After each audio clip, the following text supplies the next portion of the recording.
classes. But for those who went to OCA, you will remember that the very first class, I think, before you get into the first hour, one of the first things you would be taught and you would be asked to define is life itself.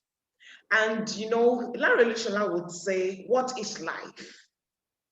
And of course, it doesn't matter the number of people in the class, we're going to get different definitions. So at the end of the day, he helps us to see that, look at us in this class, it's difficult for us to come up with a definition of life.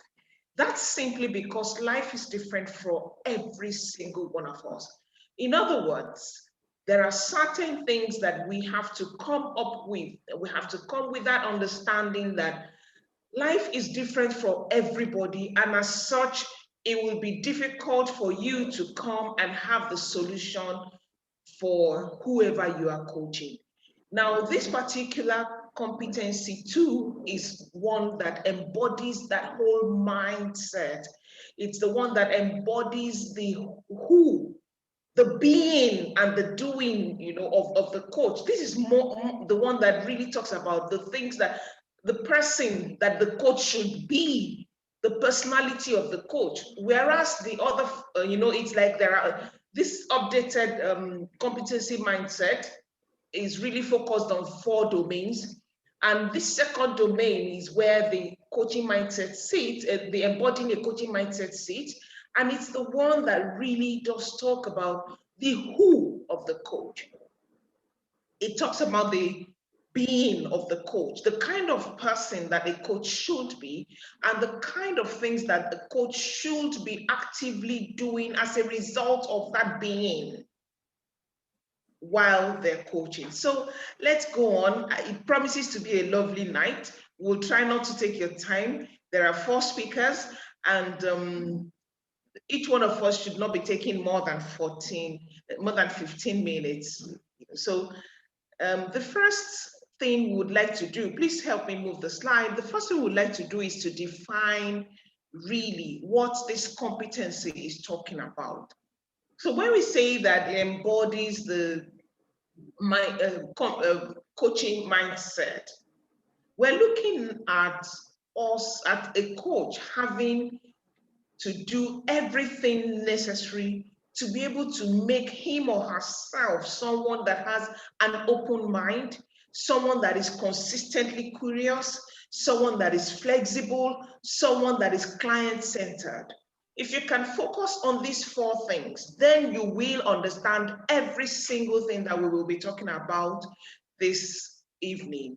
Now, to understand and to bring clarity and definition so that there are no, maybe it's this, maybe it's that, ICF has really helped us and broken this competence down into, broken it down into 8 points. We will be looking at those 8 points in this session. But at the end of the day, every single point put together is defined as what you're looking at on the slide right now. By the time you're able to grasp everything in that, I mean, we are all work in progress, and it's something we will continue to do. As a matter of fact, we'll be making a commitment to continuous learning if we really understand this competency. So it's saying that we're going to have to develop an open mind. We all agree that there's no way you can coach when you already come with your own fixed mindset. The experience that works for client A might be a total disaster if you come on and apply it to client B. So we have to come with that open mindset. It is said that the mind is like a parachute. It only works when it's open. And that's how we should be as coaches. For each client, as a matter of fact, for each session, we should come in with that open mind, not thinking, oh, I know how it's going to go. Oh, I know how this person, I know this person already. So every time you catch yourself that you are getting into that rigid form, you're having a full opinion of somebody and defining that person, you're really going against the rule of this competence. Please move to, let's do the first item on that mind on this competency. So there are 8 mindsets that will define that competency.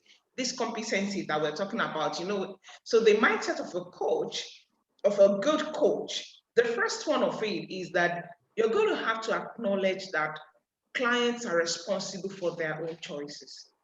Strongly, I would like to say that this mindset is that which is underlying that statement when we say that that coaching is different from counseling. This is that differential. If you don't have this mindset, you will not be able to really act well and wear that cap of a coach. When we say coaches are different from mentors, this is the differential. What do I mean by that? Counselors advise, mentors advise. As a matter of fact, that's what the people that go to approach counselors are looking for. That's what the people who go to approach mentors are looking for. Now, every now and then, we all have to work as mentors and all of that. But when you're wearing the cap of a mentor, it's okay that you know that you're being a mentor right now. But when it comes to you being a coach, you have to embrace this mindset with the whole of your being. You have to come from that angle where you know that the solution that this client is looking for is really not in your hands. It is in their own hands. And the way forward, if your work is going to have a lasting effect, that person must come to that place where he will be responsible for their choices. So when we understand this, we don't come to the coaching call and we're doing something like, so why don't you do this? It's obvious this is what you should be doing. No, when we understand this mindset and we embrace it, I'm sure we're all coaches here. So these things are not strange. The real work is in us embracing it and making it a part of us. That look, this person that is coming, even if that person is your husband, we once in a while get to coach our spouses. Even it might not be formal, but we use the coaching tools relating with our spouses, relating with our children. And it can be a bit difficult when you as a parent is coming and you are saying your child is responsible for their choice. But at the end of the day, really, if you want to get good results, this is the mindset. Then let's move to the second mindset that a great coach should have. This is where the rubber meets the road. Nobody wants to, well, I wouldn't say nobody wants to. The truth is, this is what we should be doing. Some 3-4 years ago, I joined the business and we were supposed to be taught, one of the first things we would be taught, we would do in that business was to be taught to take some courses. And there was a saying when I started on that course, they would say, I am a student, always. That's what this mindset is talking about. This is that mindset that you embrace, that makes you become a lifelong learner. You should dedicate, a great coach will dedicate their lives to learning forever. Interestingly, I grew up under a mom who is a permanent learner. That woman, some 10 years ago, she was just about 72. I tried to reach her a while, I called like 2 or 3 times. I had something exciting to tell her. She didn't pick the phone. I left it. And when she called me back, she was like, oh, sorry, I was in class. Excuse me, 72-year-old, she was a retiree already. She said she was in class. What was she doing? She went to learn computer. So what do you want to do with it, ma'am? Look, that's just the mind of that woman. In a few years after that, she started a company. As I'm speaking with you, she's still learning. And this is the mindset that we should all grasp.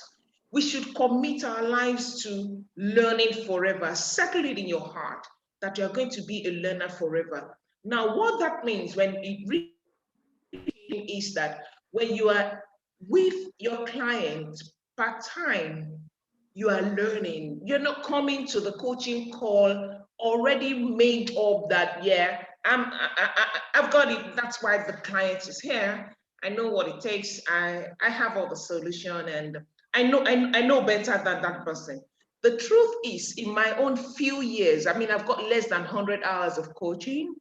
I'm moving close to it now, but even within those few hours, I found out that my learning moments increased when I started coaching. We just get to learn a lot. We get to see that there are so many beautiful hearts hidden inside a box. All they need is a coach that would help them bring that thing out. But when you come with the fullness that you know it all, then we're going to be in trouble. Not just that, another thing about this mindset is that if you do not have the mindset of someone that is going to keep learning and working on yourself, you would wake up one day, you would think you've got it all together, and you would meet a coachee that knows a whole lot more than you, and at the end of the day, you discover you're rusty. That's not really what we want to do. That's not where we really want to go. So as coaches, I appeal to you, embrace this mindset that we'll be talking about today. The first one that we spoke about, just as a quick recap before I hand over to Bumi, the first one that we talked about today is that you have to know that the responsibility is the hand of responsibility for change is in the hand of the client. And this second one is that you have to know that you as an individual will not be effective except you commit your life and yourself to personal development. You are a student always. Thank you very much, Bumi. Please take over from here. Thank you very much, Coach B. Wow, that was fantastic, amazing. I really enjoyed it, especially the second one that said, never stop learning. And the reason why I even like it is because it sort of sets the ground or the tone for the next mindset, the third mindset, which is develops an ongoing reflective practice to enhance one's coaching. Now, Coach B talked about learning, but even in learning, we also have to, as coaches, we need to look back at our practice, at our tools that we are using to engage our clients, just to see and to understand if we are making progress and if there are things that we need to change. And this process of reflective practice is actually an ongoing process. So it means it continues, you continue to do it. So it's not just Coach Lara that does this. It's not just Coach B that does this, because Coach B mentioned that she's just about to clock 100 hours. And I know that 100 hours is a very important milestone in the life of, a coach that is in training. But then even after acquiring 100 hours, that doesn't mean you are now then set to go and good to go, and then you can just fly on your own without looking back and reflecting on some of your practices and the outcomes, the tools that you have used, how they have worked well for your clients, and then the outcomes of such. And like I earlier mentioned, it's an ongoing practice. It's continuous. You have to continue to do it. So Coach B does it, Coach Lara does it, Lanre Olushola does it, and even those much higher than Lanre Olushola of OCAD. Now, there are many ways in which the reflective practice can be done. You can reflect on your coaching practice in different ways. One is through coaching supervision. So there's actually a time where this is important. This is completely necessary. This is like in your coaching career, there's a period where you need this, and you would need to do this intentionally, because you actually need to be actively supervised by someone before you can be sort of signed off to be a coach by the body regulating coaching practice in Nigeria, and let's say in the world, depending on where you are practicing. But even after that, we are still implored to still continue to coach with supervision every now and then. Yes, we have been checked out. Yes, we have our certification, but sometimes you can just get someone to have a look in at what you're doing. So that's coaching supervision. Then this can also be done through peer group reflection. Now, what does peer group reflection mean? It just means getting together some of your peers who are also coaches, and then you talk about your practice, you talk about what has worked for you, how you've done it. You also listen in on what other coaches are doing in certain areas, and that sort of helps you. Journaling is also very important. Journaling your time with your clients journaling the progress that has been made, the discussions that was had, and sort of you just look through that journal maybe after a 6 months period, and you can see progress. You can see what worked, what didn't work. Most times, if we don't write out what we are doing or what we're thinking about, then we tend to sometimes forget, especially when we are dealing with multiple clients that may have similar situations that we're helping them to resolve. So journaling is important. Then the fourth reflective practice is called mentor coaching. Mentor coaching is coaching and feedback in a collaborative and appreciative dialogue process based on an observed or recorded coaching session to increase the coach's capability. So I think that from what I've studied, the mentor coaching also sorts of, it also mirrors the coaching supervision. But the difference is that, you're going to, the mentor of the coach or the person that is looking into the coach's work will do that in a progressive manner, based on the facts that the coach has presented, based on write-ups, based on recordings, and based on different sessions that they have had, with the client. Then also another practice is observed coaching practice, which is followed by debrief and feedback. So in all of these interactions, you will be debriefed, and then you'll also ask for a feedback concerning what you're doing. Also, it's very important to listen to recordings of your client's work. So when you're having a session with a client, you could just record it so you can see how, not just how your client is speaking, but also how you come across. Coach B had mentioned, that line between being a counselor, being a mentor, and how different it is from being a coach. And sometimes we may forget, we may just forget, and then of us serve as coaches and mentors and even counselors at the same time, depending on what setting we are in. So you may want to listen to those sessions and then sort of reflect on them to see where it can be changed. So that's the third mindset. That's all we have on the third mindset. So let's move on to the fourth mindset. The fourth mindset talks about the coach being and remaining aware of and open to the influence of context and culture on themselves and on others. Themselves, which is they as individuals, and then the clients that they are coaching. Now, we all know that we are the way that we are, and we make our decisions and we think in certain ways based on our backgrounds, based on our influences, based on our experiences. And even though this has formed, our thinking pattern, it may be flawed. And this is not just on the client side. This is also from the coach's perspective also. So the coach can actually have a flawed perspective of things. So say, for example, a coach that grew up in a household that had a domineering male figure. Now, we know that male figures, for example, are supposed to be leaders, and nobody is contesting that. They are supposed to be at the forefront. They're supposed to be the head. That is even a biblical principle for those of us that are Christians. But that doesn't mean that it is domineering. But imagine that a coach or a client grew up in that kind of setting.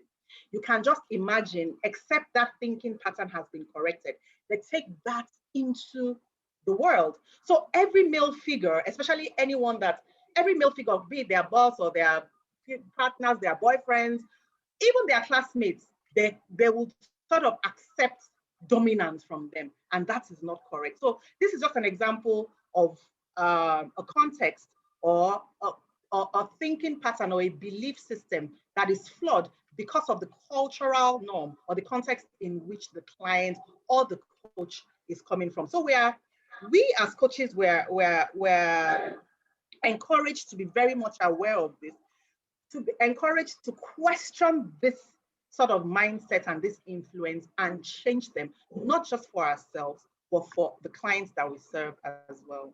Thank you very much. So I'll hand over to the next speaker to take the fifth. Thank you, mindset. Hello, good evening, everyone. Good evening.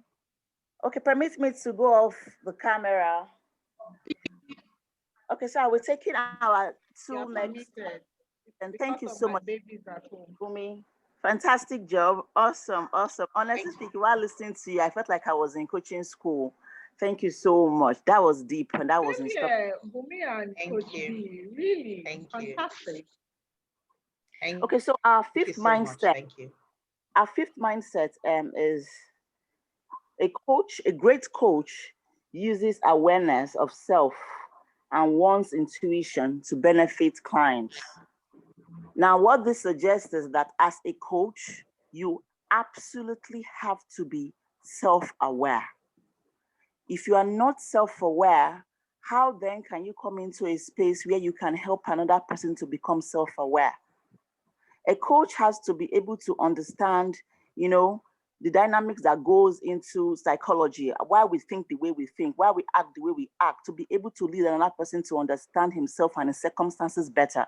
Yes, even though as coaches, we are not mentors, we are not supposed to tell them what to do, but being self-aware will allow us craft those powerful questions that help our clients find themselves and their answers. And so let me just define, I would explain self-awareness as simply as I can and give an example to buttress the point. Now, self-awareness is understanding, if you're a self-aware person, you understand why you think the way you think, why you act the way you act. You understand yourself and you understand yourself in your context and in the context of the world. Now, let me give a personal example. So, a while ago, I had some friction with my mother-in-law, and each time I came into altercations with her, even though of course I never went out to have any trouble with her, but it happened because she and I both have very strong personalities, and so I would come away from that situation very agitated, very unhappy, very depressed. My blood pressure would shoot up. And it was getting to me. This is somebody I'm going to be living with for as long as she lives. So I have to find a way to work around it. So I asked myself, I said, why are you feeling the way you're feeling? All right. Why are you feeling like this? Why? Why do you feel like this after you have this kind of talks with your mother-in-law? And I began to answer the question. The first question I asked is, why do you feel angry and unhappy? I said, I feel that way because I feel like she's unfair. She's not treating me justly and she's, whatever. Okay, the next question I asked myself was, why is her impression of you so important? Why is it important to you? And I said, okay, it's important because I want to be treated fairly. I'm a human being. I have rights. I want it to be respected and so on and so forth. And the third question I asked myself was, okay, if she doesn't respect your rights as a person and doesn't treat you fairly, are you going to allow her impression of you and just everything she's been determine the way you live at the cost of your joy, your happiness? You're married to her son, you're going to interface with her forever or for as long as she lives. Are you going to let her continuously determine how you feel? And I said, absolutely not. I wouldn't want that for myself. And so I decided to myself that from this day forward, I'm not going to allow her impression of me determine how I feel about myself. I'm going to sit down objectively, listen to what she has to say. If there is value, I take it. There's no value, I put it aside. And that conversation with myself brought me into a place of stability, that helped me to approach further scenarios with her with more maturity. And so that is an example of how someone can walk into a place of heightened self-awareness. And that's just a case in point. Now, if I haven't taken that step with myself of going into introspection, asking myself questions, answering those questions, understanding why I feel the way I feel, why I'm responding the way I'm responding, how can I lead my client to that place? If I have a client who is having trouble with relationships and is all worked up about it, and how can I lead them to that place? I'm just trying to buttress the reason why as coaches, we must work upon being more self-aware. Now, intuition is a powerful gift that every person has. Some people have theirs downplayed, and some people have theirs heightened. As a coach, you will come into situations or into coaching settings where your coach is not telling you everything. But if you've trained your intuition by meditation and just taking time to really understand, why things happen the way they happen, if you train your intuition to be strong, you'll be able to pick up subtle giveaway. You'll be able to, from their positioning, the way they use the words they use, the way they talk, the way they carry themselves, even their facial expression, you will be able to pick it up. All right. Coach Larry said something that was very powerful, and I found it to be very true. And it is that our thoughts have an aura.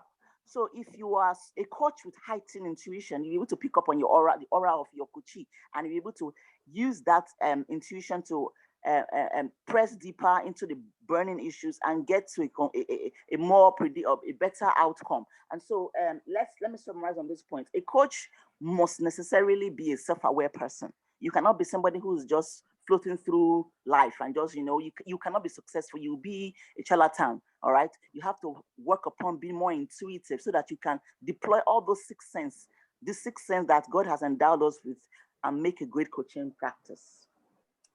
Now, the sixth mindset is a coach must develop and maintain the ability to regulate his or her emotions. A coach must be able to regulate his or her emotions. Let me just give a case scenario. So, for example, as a coach, you've just had, come out of a very acrimonious divorce, and your coachee has come to you with that trouble. All right. So, if you are not somebody who has learned how to take the reins of her emotions, and the person is, and your coachee is, is venting, is crying and shouting and just venting, and you get into that state, you walk yourself into that state and begin to talk subjectively. As a coach, you're not to get into that person's space and begin to be that person.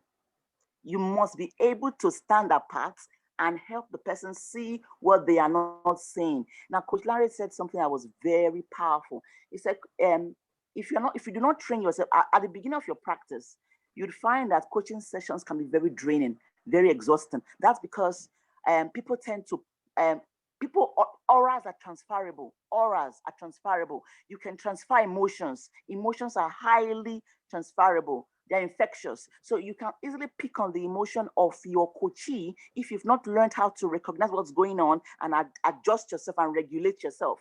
All right. So as a coach, you must go into a coaching session with the understanding that whatever happens today, whatever I hear, whatever I see, I cannot be subjective. I've got to be objective to help this person. So you cannot allow your emotions to take the reins and ride off. You must be able to guard yourself from the aura, not altering your own mindset and your own mind space and altering the entire session. A coach must be empathetic and objective. It is critical. Empathetic yet objective.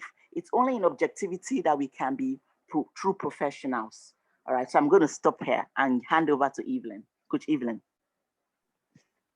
Oh, thank you so much, Folake. That was great. Well done. Okay, good evening, everyone. Good evening, Evelyn.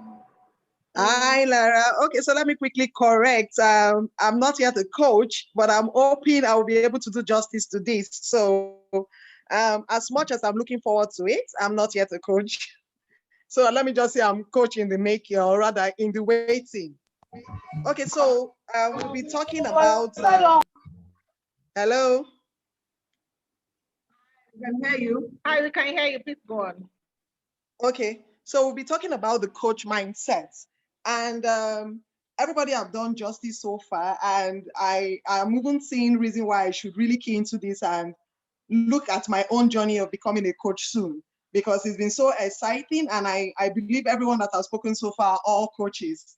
Okay, so mine is the mindset I'm going to talk about now is mentally and emotionally preparing yourself for sessions. Okay, so I'm sorry I'm not going to use my video because I don't know, for some reason I've been thrown out of the room like thrice now. So I think network is quite bad where I am. So I'm not going to use my video. So please permit me to be off video. It's okay, please go on. Okay, so mentally and emotionally preparing yourself, that is mindset 7.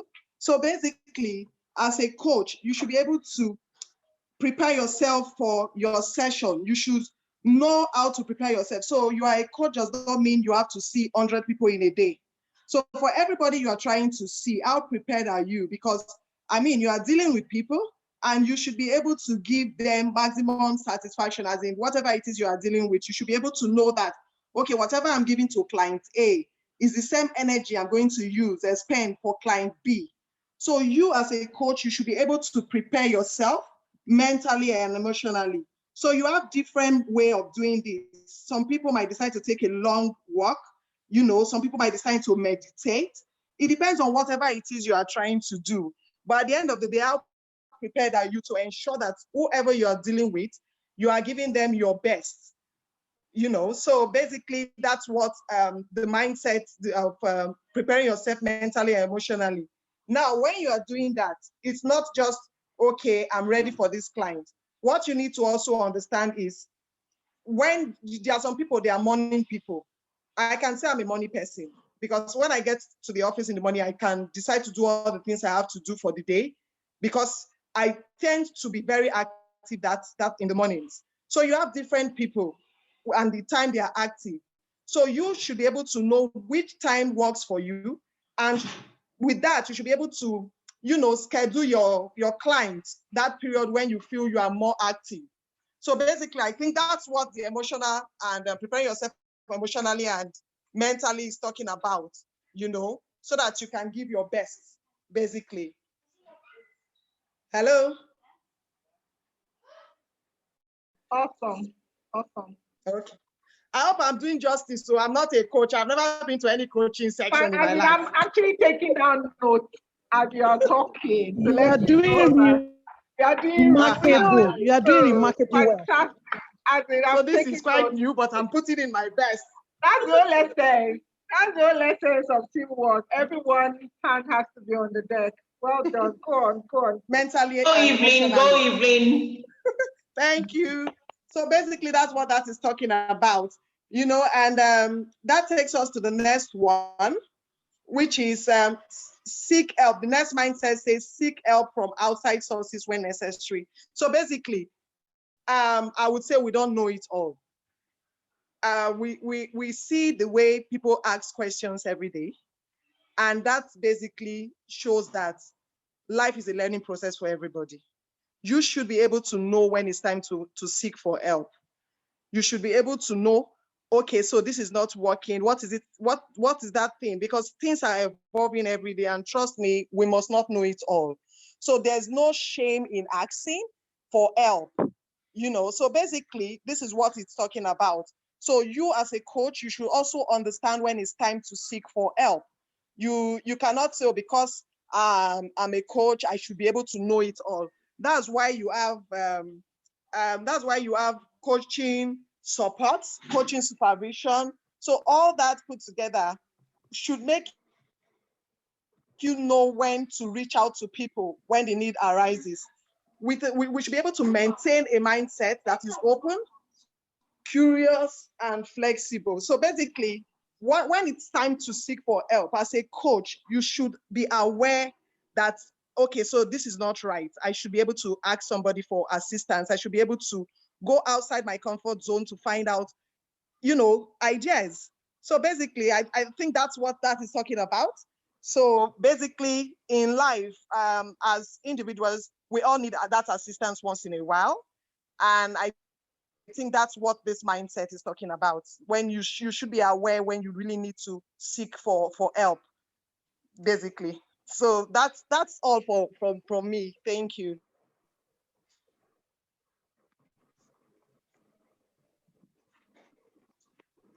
Hello. Wow, thank you, Evelyn. Wow. Thank you so much. That's fantastic. Thank you.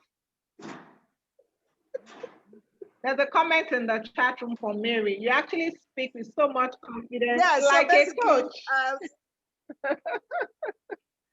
Yes, so basically, you should also remember that the mindset is what, you know, separates the best from the rest.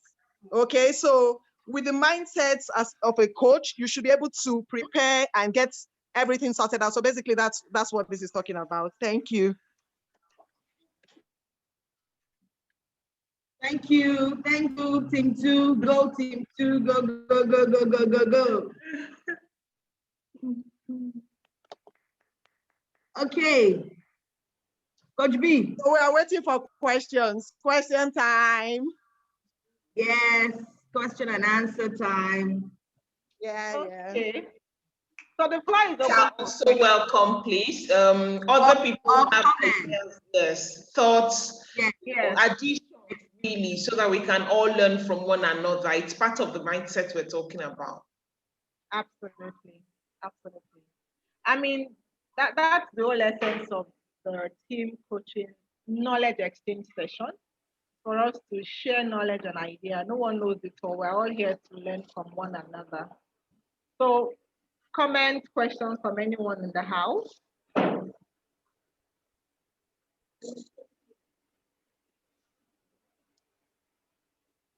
You can raise your hand. You can send a comment in the chat box or something.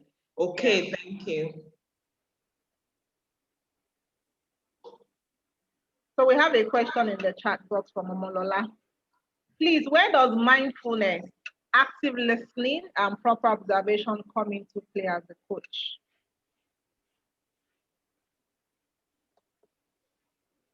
Bumi, do you want to take that?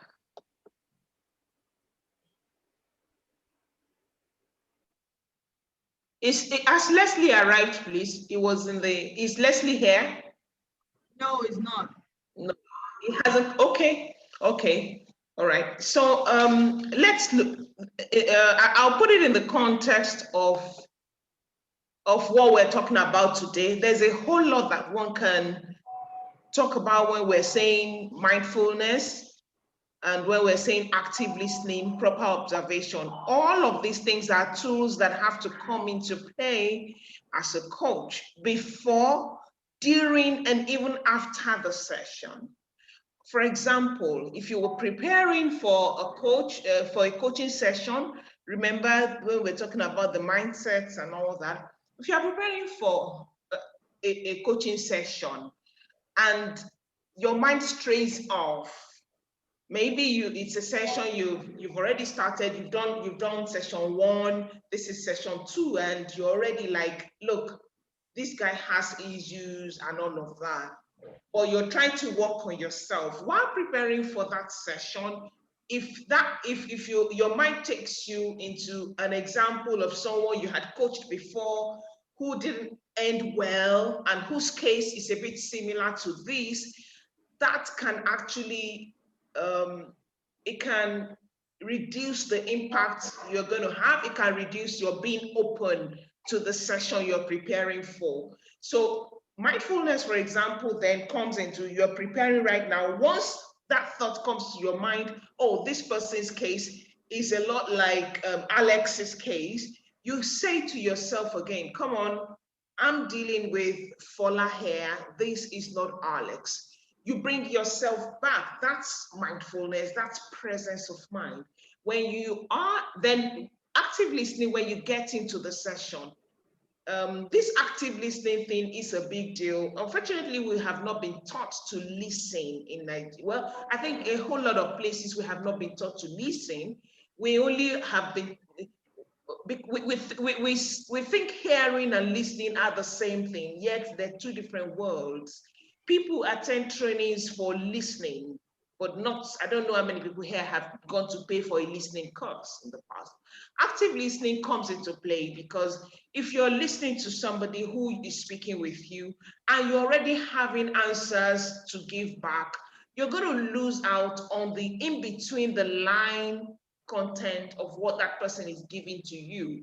And these are the things that would help you know the appropriate question you're supposed to ask to lead to bring out what is inside that person, to lead you to be able to elicit the information you need. But when you're not listening properly and your mind goes away, you see both of them coming into play again now, then it becomes a big deal. So really, it does come into play every part of coaching, while you're preparing yourself, while you're learning, while you're getting into the session, even in doing something as little as your contract. If you're not mindful of it, you can miss out on important details. So really, all of these things do come into play. I do hope that has helped you a little, Coach Oshinlaja, please. I don't know if my colleagues have other. Fantastic, Coach B. Any other contribution from anyone else? Yes, I wanted to also add that if I were to put the items that Coach Kemi, is it Kemi now? Yeah, Omolola has asked in this question, mindfulness, active listening and proper observation, if I were to link it to the mindset, because these issues are actually issues of the mind. Mindfulness is a mind issue.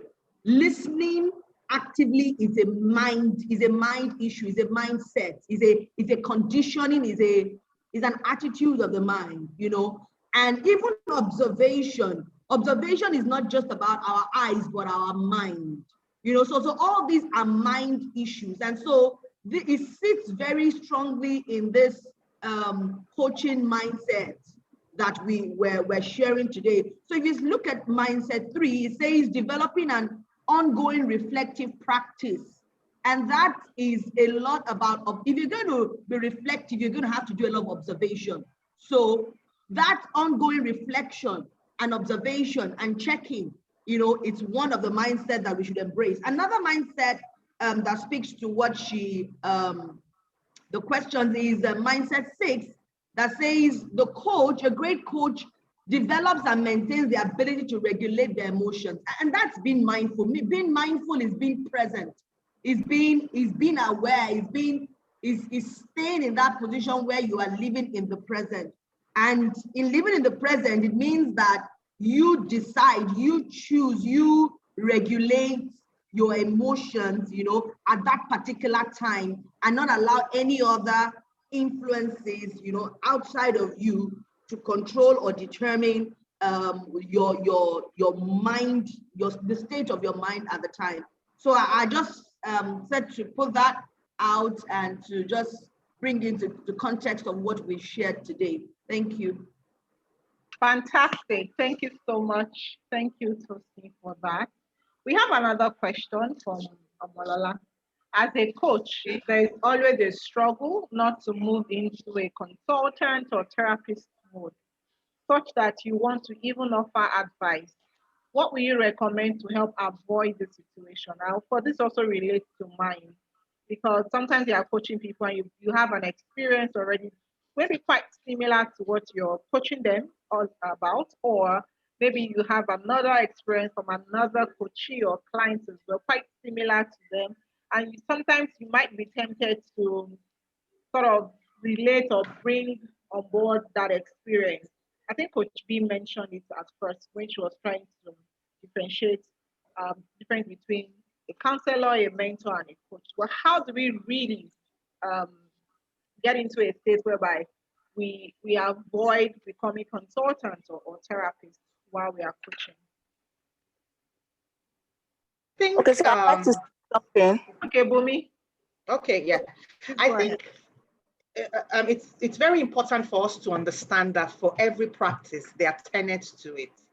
So there is a way, so if, for example, you're a doctor, there's a way to practice being a doctor. There's a way that you practice.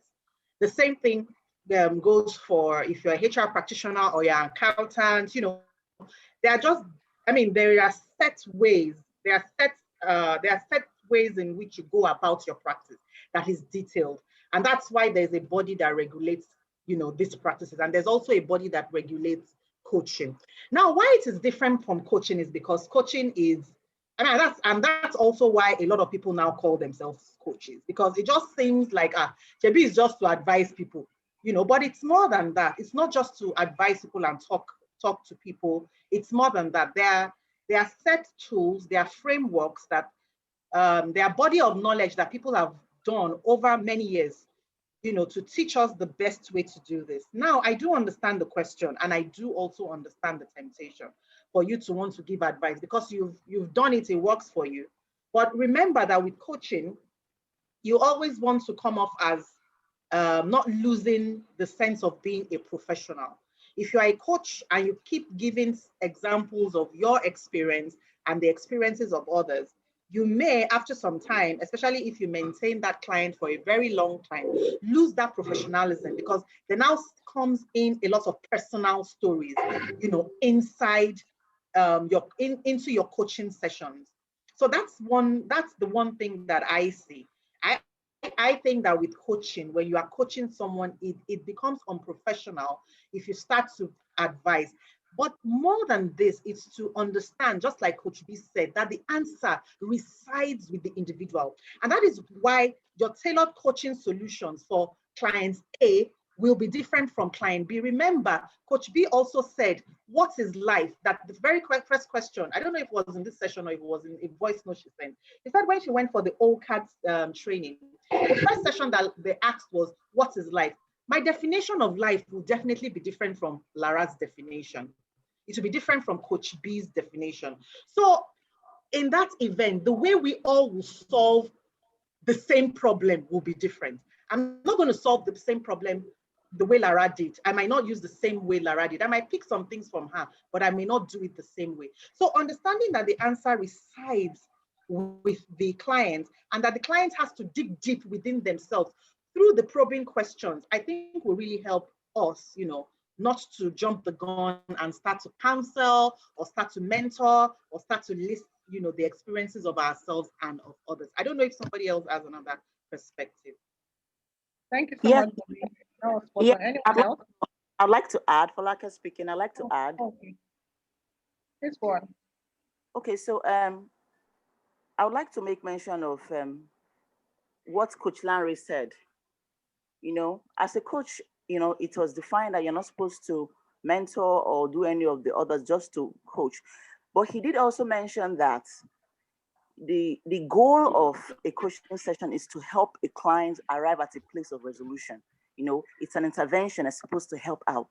And so if during the course of your session, you find that a person needs therapy and you have trained yourself to be a therapist, you can inject and let the person know that I'm going to be moving from a coaching mode into a therapy mode, into the mode of a therapist. You must let the person necessarily know that you are making a shift at that point in time. So it is unprofessional to just model two of them together, but it is not unacceptable to let the client, if you have the capability, it is not unacceptable to let the client know that, okay, I'm going to move from this mode to the next mode to help you out from this.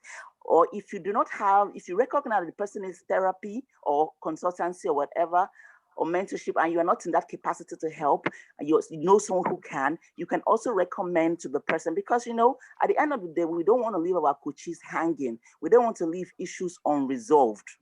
The goal of every session is to help a person arrive at resolution. And so whatever it will take, if you have the capability, it is not unacceptable to deploy it. If you do not, if you know somebody who has, you can also make recommendation. I would also like to make mention of what my boss, so he is a coach. He made mention of there being two types of coaching: directive coaching and non-directive coaching. Now, what we are typically practicing is non-directive coaching. But there is another type of coaching called directive coaching, in which the person is actually able to use his own experiences to guide the coachee. Now, it happens more often in business than not, because in business coaching, a person who has undergone certain experiences as a business owner is able to coach an upcoming business owner to arrive at the same destination, and that the person can actually give advice in that kind of setting. Now, there is a distinction between directive coaching and non-directive coaching. So I just want to chip that in so that we can understand that it is not entirely acceptable to leave your coachee hanging, because we don't want to violate the tenets of our profession. Thank you so much for Lakemi. Sorry, let me also just say this, and I want to bring out the word struggle that Coach Oshinlaja has brought up, that as a coach, we always struggle. I would like to say that that word or that phrase, always struggle, is not necessarily true. What makes you think that as a coach, you always struggle? We always struggle. No, we don't always struggle. Yes, when we're getting started, we're trying to find that balance. So I would like for you to rephrase that sentence in your mind and change it from saying we always struggle to we are trying to find the balance. It's okay to recognize the fact that we're on a journey, we're growing, and you don't shoot yourself in the, because that word struggle is not good for you, is not healthy for your coaching sessions. We're not struggling, and I believe strongly that if we will trust the process, that's something that Coach Larry is always talking about. Trust the process. Over time, we would get better. I'm sure Larry Lushala was not like this when he first started. So we all are growing. All right, thank you. Wow, wow, wow, wow. This has been an amazing mindset re-engineering session. I mean, with all the feedback and contributions from everyone, it's really been a great learning session. Thank you so much. Any other questions from anyone in the house? Question, comment? About to close the session in a few minutes. Any questions or any comments?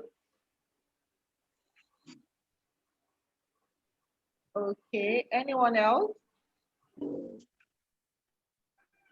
All right.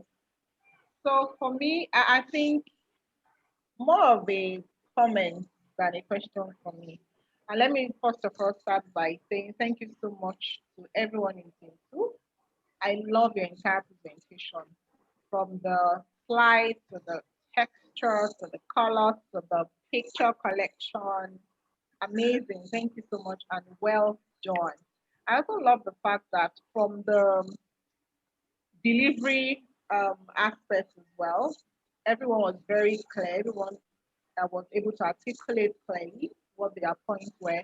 And the way, the flow of the presentation as well was really, really beautiful. Well done.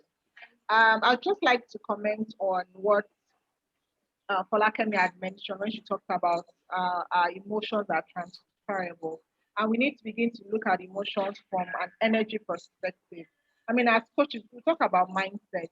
There's a need for us to fully understand and be able to harness the power of our mindset, which is why I'm really so passionate about the second competency that speaks to the mindset. Because for everything we will become as coaches, we all start from our mindset, which is the foundation, right, of our being. And if we don't get it right at that point, then as coaches, we'll not be having the right foundation. So we also need to know that emotions are energy. Energy you cannot destroy, you cannot break.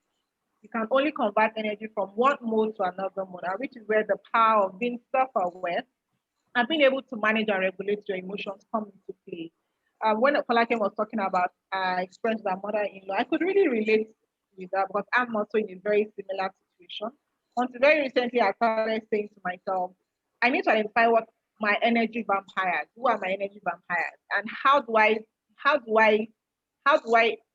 interpret, their actions to me? Because at the end of the day, the impact relies solely on me. The way I think, the way I act, the way I respond.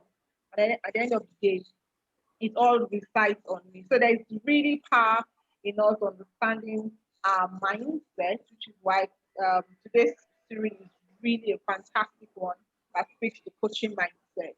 It's the foundation of our coaching practice because we need to transform ourselves first before we're able to transform our world and before we are change agents. I'd also like to employ everyone that beyond just us coming collectively together to learn, let's take the learnings into our daily living. I mean, every day as we interact with people in our homes, in our churches, in our communities, at work, let's have this coach mindset. Let it reflect our true value. Let's show the world that yes, we are powerful because we are able to understand how our mind works and harness the power that comes from our mindset. It's been an amazing session tonight. Another amazing session. Thank you so much. I sort of feel equipped and empowered for March. March starts tomorrow, 1st of March. And I think I've been empowered mentally and emotionally, right, to take into a new month. And I want to just say thank you so much once again to every member of Team 2 for putting in the hard work. I know the notice was short in between our busy schedules, we're able to make out some time. Thank you so much. Well done, everyone. Thank you to everyone who equally joined as well. We all made it very interactive and very fun session as well. I don't know, is there any other question as we wrap up? Any question, any comments? Any question, any comments from the house? Anyone? Thank you very much. Thank you for the opportunity. Thank you. Well done, Team 2. Bless everyone. Thank you, everyone, for joining in. Thank you, everyone. Thank you for the learning. Beautiful session. Thank you so much. God bless you all. Have an amazing month. So next month, March, we are starting on intentional choices, where I would use the power of our minds to direct the kind of choices we make in the month of March. And I'm really looking forward to it. I'll encourage us, let's take the engagement to the platform. Let's continue to share the knowledge. Let's share our experience. Let's learn from one another. It's a safe community where everyone is expected to learn. There's no senior coach or junior coach. We're all coaches, even those of us that are certified, we're all still learning. We are still guarding our hours. And I love the fact that we talked about how can we also support one another. And we have a whole lot of that on the platform. We have peer-to-peer coaching, opportunity for mentor coaching. We haven't done that yet, but we'll look into that in the future. And the team coaching that we have ongoing. Thank you so much, everyone. God bless you all. I love you all, and stay awesome. Love you Amazing. too. Thank you. Thank you. Bye-bye. Well done, everyone. Thank you. Thank you for having us. Thank you. Thank you, everyone. Evelyn, that was amazing. Beautiful. Yes, so wow. thank you. Thank you. Thank you, everyone. Thank you. Thank you very much. Thank you. Have a fantastic month ahead. Okay, bye. Thank you. Bye.